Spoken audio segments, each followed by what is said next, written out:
Hey everyone, this is David from New Guys Tech, and today we have two new phones. These are the Pixel 6. This one's the black one, and then this one's the seafoam color, which is kind of green. So let's go ahead and unbox them.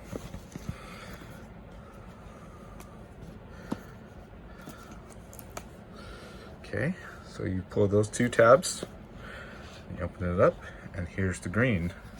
Would you look at that? Alright. Then it comes with a cable, no charger, and then like a little USB-A to USB-C there, so you can transfer stuff from like other phones, and then a USB-C charger. And then here is the phone. So peel that off. This is the front of the phone.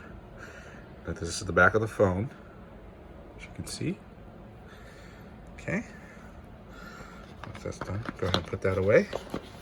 And now we'll go ahead and open the black one. Okay. Okay, pull those tabs. There's the black one. So it's sort of like a gray tone-ish. Not really black, but it still looks good. This off. Okay. It's the front-facing camera. This is the front of it. And then this is the back. Same accessories as the other one. And that's it. Thanks for watching. Make sure you like and subscribe.